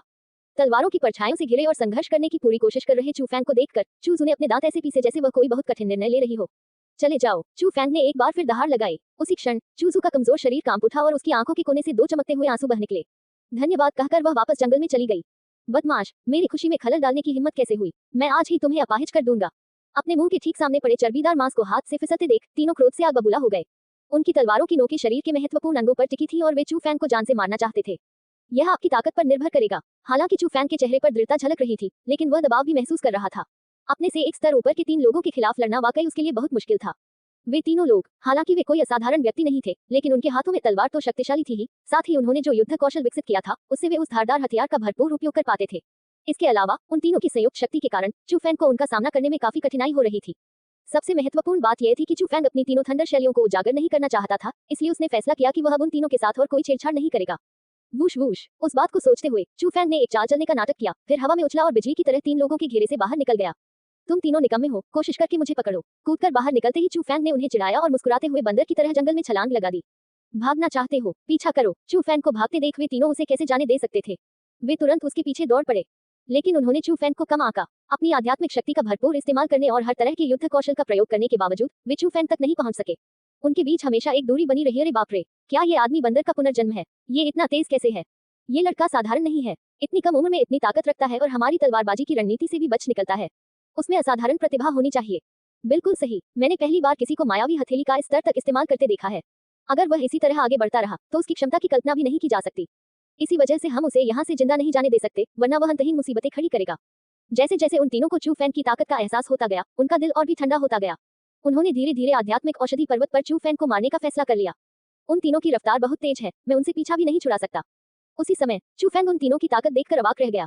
हालांकि उसकी ताकत अपने स्तर के लोगों से कहीं अधिक थी, लेकिन अपने से एक स्तर ऊपर के लोगों के सामने वह खुद को थोड़ा कमजोर महसूस कर रहा था। लेकिन सौभाग्य से चू फैन के दांतियान में पर्याप्त आध्यात्मिक ऊर्जा थी। उसे विश्वास था कि अगर वह दौड़ता रहेगा तो उनकी सहनशक्ति के कारण वे तीनों उसका पीछा करना छोड़ देंगे। हालांकि चू फैन एक और समस्या पर विचार कर रहा था। तलवार गठबंधन की शक्ति कम नहीं थी। भविष्य में आध्यात्मिक औषधि पर्वत छोड़ने के बाद अगर वे तीनों तलवार गठबंधन की शक्ति का इस्तेमाल करके उसे नुकसान पहुंचाते हैं तो ये परेशानी का सबब बन जाएगा। इसलिए चू फैंग दुविधा में था कि कुछ न करो या चैन से मत बैठो वाली रणनीति अपनाए या नहीं। इसलिए या तो वह अपनी 3 वज्र शैलियों का प्रदर्शन करके उन तीनों को चुप करा देगा या फिर कुछ भी नहीं करेगा। लेकिन अंत में उसने उस विचार को मन से निकाल दिया। आखिरकार एक ही स्कूल के लोगों की हत्या करना एक बहुत बड़ा अपराध था, और अगर कोई सुराग मिल भी जाता तो संभव था कि पूरा चू परिवार भी इससे प्रभावित हो जाता। लेकिन ठीक उसी समय चू फैंग ने आश्चर्य के साथ देखा कि उसके चारों ओर सफेद किरणें दिखाई देने लगी। क्योंकि आकाश पहले से ही अंधेरा था, इसलिए जब प्रकाश की किरणें दिखाई दी तो वे असामान्य रूप से चकाचौंध करने वाली और बेहद विचित्र प्रतीत हुई। ये है, वह प्रकाश तीव्र होता चला गया और उसने जंगल को ऐसे रोशन कर दिया मानो दिन का उजाला हो। लेकिन चू फैंग को जो बात सबसे ज्यादा हैरान कर गई वह थी उसके चारों ओर बिखरी हुई अनगिनत सफेद हड्डियां। सफेद हड्डियों का विशाल ढेर जंगल में घनी तरह से जमा था। वह समुद्र की तरह असीम था। वे हड्डियां बहुत खास थीं। वे न केवल जैद की तरह एकदम सफेद थीं, बल्कि हर हड्डी से एक भारी आभा निकल रही थी। चू फैंग को घुटन महसूस होने लगी क्योंकि अनगिनत ऊर्जाएं एक के ऊपर एक जमा होकर उसे जकड़ रही थी। उसके कदम भारी हो गए और उसके पूरे शरीर की ताकत खत्म हो गई। इस जगह क्या है? चू फैंग बहुत हैरान था। ये खास हड्डियां आम लोगों के पास नहीं होती, जिसका मतलब था कि सफेद हड्डियों का मालिक जरूर कोई माहिर रहा होगा। साधना के एक निश्चित स्तर तक पहुंचने के बाद ही कोई व्यक्ति अपनी हड्डियों को सड़े बिना मर सकता था। उनकी हड्डियां न केवल जैद की तरह सफेद थी, बल्कि उनमें दूसरों को डराने के लिए एक निश्चित मात्रा में दबाव भी मौजूद था। कुछ बातें चू फैंग की समझ से परे थी। न केवल उसे ये समझ नहीं आ रहा था कि इतने सारे विशेषज्ञ कहां से आए, बल्कि यह भी कि यहाँ इतनी सारी सफेद हड्डियां मिलना समझ से परे था। आध्यात्मिक औषधि पर्वत एक वर्जित क्षेत्र था। लगभग हर दिन बुजुर्ग लोग गश्त लगाते थे। वे इतनी सारी सफेद हड्डियों को यहाँ छोड़कर उनकी परवाह कैसे नहीं कर सकते थे? आश्चर्य के अलावा चू फैंग घबराने लगा था। जितना ज्यादा वह इसके बारे में सोचता, उतना ही उसे लगता कि यह ठीक नहीं है। जितना ज्यादा वह इसके बारे में सोचता, उतना ही उसकी रीढ़ की हड्डी में सिहरन दौड़ जाती। आखिरकार वह सिर्फ 15 साल का एक युवक था। ऐसे घने जंगल में फंस जाने पर स्वाभाविक रूप से उसके दिल में डर पैदा होगा। वह है, अचानक चू फैंग की आंखें चमक उठी। उसने हैरानी से देखा कि दूर से एक परछाई सफेद हड्डियों के बीच शांति से चल रही थी। उसे धुंधला सा दिखाई दिया कि वह एक बूढ़ा व्यक्ति था। वह बूढ़ा व्यक्ति बर्फ की तरह साफ था। उसने नीले रंग का चोला पहना हुआ था, जिस पर 8 त्रिकोणों का चिन्ह बना हुआ था। बूढ़े व्यक्ति ने अपने दाहिने हाथ में एक बहुत ही अजीब सा मक्खी भगाने वाला यंत्र पकड़ रखा था। बूढ़े आदमी के चेहरे पर मुस्कान थी और वह धीरे धीरे चू फैंग की ओर बढ़ रहा था। सफेद हड्डियों से उस पर जरा भी असर नहीं पड़ा था, लेकिन जिस चीज ने चू फैंग को सबसे ज्यादा चौंकाया वह थी उस बूढ़े आदमी की जैद जैसी कोमल त्वचा और उसके पूरे शरीर से निकलती हल्की सी चमक। उस तरह की विशेष आभा मानो कोई संत संसार में अवतरित हुआ हो। हे भगवान, क्या ये किंवदंतियों में वर्णित 1000 हड्डियों का कब्रिस्तान है? ठीक उसी समय तलवार गठबंधन के तीनों लोग भी दौड़ते हुए वहां आ गए। हालांकि वे अपनी आंखों के सामने के दृश्य को देखकर पूरी तरह से चकित थे, इसलिए उनके मन में चू फैंग पर हमला करने का कोई विचार नहीं था। चू फैंग की घबराहट की तुलना में उन तीनों लोगों के चेहरों पर एक शब्द स्पष्ट रूप से लिखा हुआ था, डर। 1000 हड्डियों का कब्रिस्तान, ये कैसी जगह है? चू फैंग का दिल सिकुड़ गया और सिर्फ उस नाम से ही उसे बेचैनी महसूस होने लगी। अरे बदमाश, तूने हम सबको मार डाला। तू ही हमें ऐसी जगह ले आया। ये 1000 हड्डियों का कब्रिस्तान तो खतरनाक जगह है, चेचक के निशान वाले उस आदमी ने कांपती हुई आवाज में कहा। खतरनाक जगह? बिल्कुल सही, यही असली खतरनाक जगह है। नहीं, ये एक किंवदंती थी, आध्यात्मिक औषधि पर्वत की किंवदंतियों में से एक। किंवदंतियों के अनुसार 1000 हड्डियों का कब्रिस्तान है जो अवास्तविक, अकल्पनीय है, और यह आध्यात्मिक औषधि पर्वत में अनिश्चित समय पर प्रकट होता है। लेकिन ये जगह सचमुच बेहद खतरनाक है। लोक कथाओं के अनुसार जो भी इस जगह में कदम रखता है वह जीवित नहीं लौटता। यहाँ तक कि जो लोग अपनी जान बचा लेते हैं वे भी पागल हो जाते हैं। मैंने कभी सोचा भी नहीं था कि वह डरावनी कहानी सच होगी। हम 1000 हड्डियों के कब्रिस्तान में आ गए हैं। बाकी दोनों भी बेहद डरे हुए थे। बोलते समय उनके कुछ शब्द निरर्थक थे, जिससे उनके मन में व्याप्त भय स्पष्ट हो रहा था। अगर मैं पूछ सकता हूँ तो क्या ये सचमुच 1000 हड्डियों का कब्रिस्तान है? चू फैंग ने अपनी निगाह उस रहस्यमय बूढ़े व्यक्ति की ओर डाली जो मक्खी भगाने वाला पंखा पकड़े हुए था। हालांकि चू फैंग बूढ़े व्यक्ति के शरीर से कुछ भी महसूस नहीं कर पा रहा था, लेकिन केवल उसके बाहरी रूप को देखकर ही वह समझ गया कि वह असाधारण है। निस्संदेह वह एजोर ड्रैगन स्कूल का कोई बड़ा अधिकारी होगा। लेकिन जिस बात ने उसे उलझन में डाल दिया वह ये थी कि बूढ़ा आदमी स्पष्ट रूप से उसकी ओर देख रहा था, फिर भी उसने बोलने के लिए अपना मुंह तक नहीं खोला, बल्कि उसके होठों के कोनों ने एक अजीब सी मुस्कान बना ली थी। अरे तुम किससे बात कर रहे हो? अरे बदमाश, हमें धोखा देने की कोशिश मत करो। लेकिन अप्रत्याशित बात यह थी कि चू फैंग द्वारा बूढ़े व्यक्ति को की गई पुकार सुनने के बाद तलवार गठबंधन के तीनों सदस्यों के चेहरे पल भर में पीले पड़ गए और उनमें रंग का कोई निशान नहीं बचा। क्या आपको नहीं दिख रहा कि मैं इस व्यक्ति से बात कर रहा हूँ? चू फैंग ने पास खड़े रहस्यमय बूढ़े व्यक्ति की ओर इशारा किया। कौन सा व्यक्ति? तुम बदमाश, क्या तुम सच में मरना चाहते हो? चेचक के निशान वाले उस व्यक्ति ने अपनी तलवार उठाई और चू फैंग पर हमला करने की कोशिश की। उसके पीछे मत पड़ो, इस आदमी के साथ कुछ गड़बड़ है और हमें जल्दी से यहाँ से निकल जाना चाहिए। लेकिन इससे पहले कि वह हमला कर पाता, बाकी दोनों ने उसके कंधे पकड़कर उसे उस रास्ते की ओर घसीटना शुरू कर दिया जहाँ से वे आए थे। तारांकन जी जी जी। लेकिन ठीक उसी समय चारों ओर से एक कान फाड़ देने वाली आवाज आई। वह आवाज बहुत ही अजीब, बेहद भयावह थी और ऐसा लग रहा था मानो लाखों आत्माएं अन्याय के खिलाफ चीख पुकार मचा रही हों। उसी समय चू फैंग को ये देखकर गहरा सदमा लगा कि उसके चारों ओर मौजूद सफेद हड्डियों पर गहरे हरे रंग की गैस तैर रही थी और उस गैस से अजीबोगरीब चीखने की आवाज आ रही थी।